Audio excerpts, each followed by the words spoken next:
Hello everyone, today's practical is about PCV and ESR. First, we are learned about packed cell volume, which is also known as hematocrit or volume percentage of RBC. It is a measurement of the packed cell volume or hematocrit value of the blood. It referred as the percentage of cellular elements in the whole blood. The cellular elements are mainly three: red blood cells, white blood cells, and platelets. As we all know, the volume of WBCs and platelets is very less as compared with RBC volume. So for practical purpose, the PCV is considered equivalent to the volume of packed red blood cells. It is the simplest method for detecting anemia and polycythemia. For performing PCV, we are required Winthrop's tube with stent, centrifuge machine, and anticoagulated blood. In this picture, you can see Winthrop's stent, in which Winthrop's tube is fitted. The Winthrop's tube is having marking on both sides. One is from above downward. This side marking is used for estimation of ESR. On another side, the marking is started from below upward. This side marking is used for estimation of PCV. So, Winthrop's tube is used for both estimation of PCV as well as ESR. For performing this practical, the Winthrop's tube is filled up to 100 mark with venous blood mixed with anticoagulant. Anticoagulant used in PCV practical is either double oxalate or EDTA. Then the tube is centrifuged at 3000 rotation per minute for 30 minutes and it's repeated till the two consecutive readings of the upper layer of plasma are seen. After proper centrifugation, the Winthrop's tube shows three different layers. The upper layer is pale yellow in color, which contain plasma. The middle layer is white color, which contain WBCs and platelet. And the lower layer is red in color, which contain red blood cells. The middle white layer, which contains WBCs and platelets, is also known as buffy coat layer. Its normal thickness is approximate 1 mm. The causes of increased thickness of buffy coat layer are include the condition in which there is an either increase in WBC count or there is an increase in platelet count. These include severe leukocytosis, leukemia, and severe thrombocytosis. Normal values of PCV in males it's 36 to 52% and in females is 35 to 46%. You can see in females the PCV is slightly lower as compared to that of male. Abnormal values of PCV are includes either there is an decreased PCV or there is an increase in PCV. Decreased PCV is seen most commonly in anemia. Other include bone marrow depression and severe leukopenia. Increased PCV is seen in polycythemia, in congestive heart failure, in burns and in dehydration. In this picture, you can see normal PCV and you compare it with decreased PCV and increased PCV. You also see a different volume of all three layers of blood after centrifugation. Effects of increased PCV. As PCV increases, it increases the viscosity of blood, which leading to decrease in blood circulation. What are the uses of PCV? Most common use of PCV is for screening of anemia. Please remember, it is not used for detection of anemia. For detection of anemia, we are using HB estimation and RBC counting. Other use of PCV is include calculation of absolute values such as MCV, MCH and MCHC. In this practical, we are using venous blood which is mixed with anticoagulant. So in this slide, we are learn about what is anticoagulant and what are the uses of anticoagulant. As the name suggests, anticoagulant. So these are the agents which prevent coagulation of blood, which include heparin, EDTA, double oxalate, sodium fluoride, trisodium citrate, etc. What are the uses of anticoagulant? Anticoagulant are used for collection of blood sample for laboratory investigation. For an example, complete blood count, PCV, ESR, etc. Second, for preserving blood for blood transfusion. Third, for anticoagulant therapy in patients suffering from cardiovascular and neurovascular complication. Can we use arterial blood for performing PCV? Or if we can use arterial blood, then is there any difference between PCV of arterial and venous blood? Because of chloride shift, this topic you are learn in subsequent lecture of respiratory system. Because of chloride shift, the RBCs of venous blood are swollen, and because of this, the PCV of venous blood is normally 3% more than that of arterial blood. Now we are learn second part of this practical, and that is ESR, erythrocyte sedimentation rate. ESR, it is not a diagnostic test. Diagnostic tests are the tests which are used for diagnosis of particular disease. For an example, HB estimation is a diagnostic test for diagnosis of anemia. ESR is a prognostic test. Prognostic tests are the tests which are used to see the outcome of treatment. Increased ESR suggests that the active disease present in the body.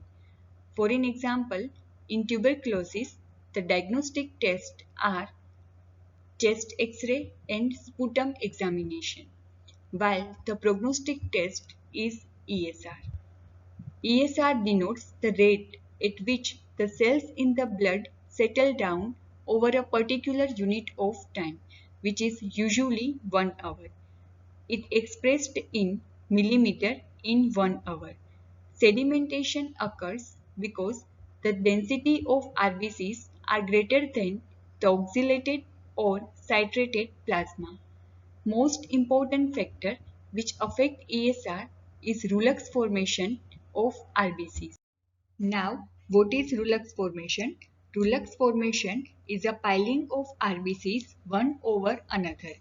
RBCs have higher specific gravity than the plasma, so they settle down in the tube and pile one over another when blood is allowed to stand in a tube.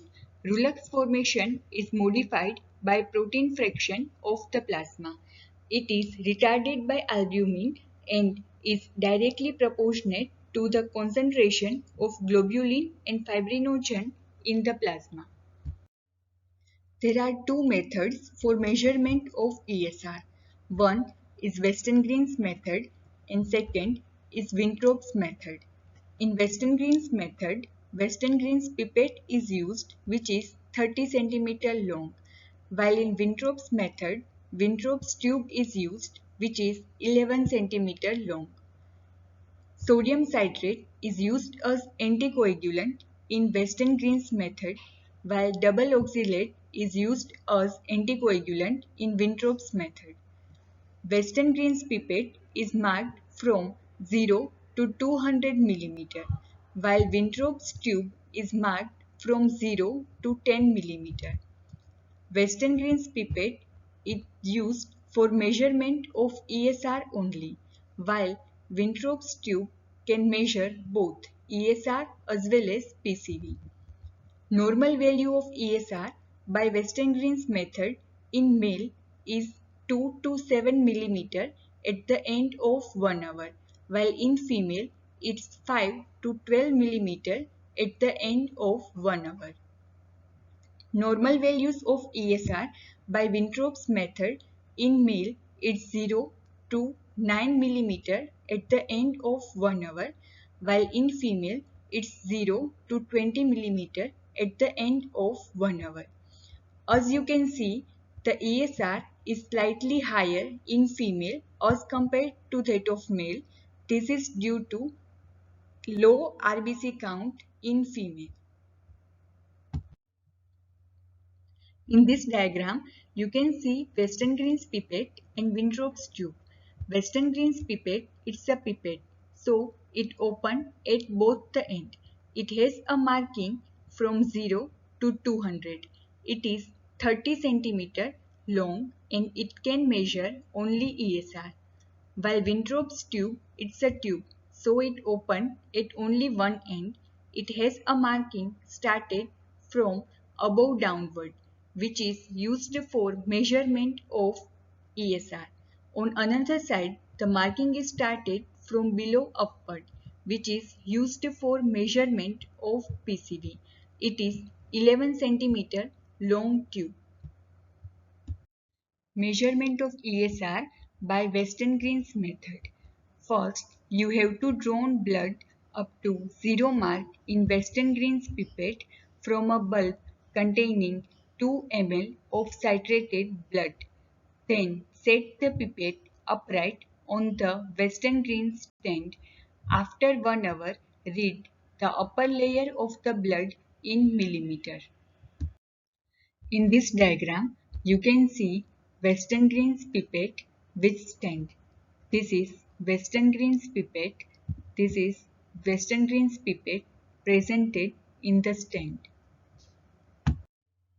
Now, measurement of ESR by Winthrop's method.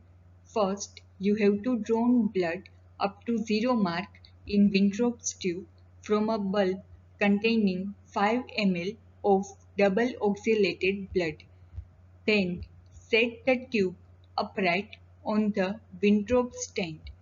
After 1 hour, read the upper layer of blood in millimeter. Now we are learn about the factors that directly affecting the sedimentation process. This includes the Rulux formation and size of RBCs. As the size of RBCs are increases, the ESR is increases. So in macrocytosis, there is an increased ESR is seen. Now, the factors that are inversely proportionate to the ESR. This includes viscosity of blood and number of RBCs. As the number of RBCs are increases, the ESR is decreases. So in polycythemia, the number of RBCs are more, but the ESR is decreases. And in anemia, the number of RBCs are less, so the ESR is raised. What are the causes of increased ESR in physiological limit? Physiologically, ESR is raised in case of elderly people and in female. In both these conditions, there is a low RBC count is seen. So, the ESR will increase. Third is during pregnancy. During pregnancy, the albumin level is full and fibrinogen level will increase. So, this will increase the Rulux formation and by that's why the ESR will increase. Other is at high temperature. What are the pathological causes of increased ESR? This will include during anemia. During anemia, the ESR is increased because of low RBC count. Other include infection, whether it is acute or chronic or generalized or localized. In any infection, the ESR will increase. Other include malignancy and in severe trauma. What are the physiological causes of decreased ESR? These include in newborn and in male because in both of them the RBC count is more, so the ESR will decrease. Other include at low temperature. What are the pathological causes of decreased ESR? These include polycythemia, pernicious anemia, sickle cell anemia, and leukemia. Thank you everyone for listening me. If you have any doubt, you can ask in comment section.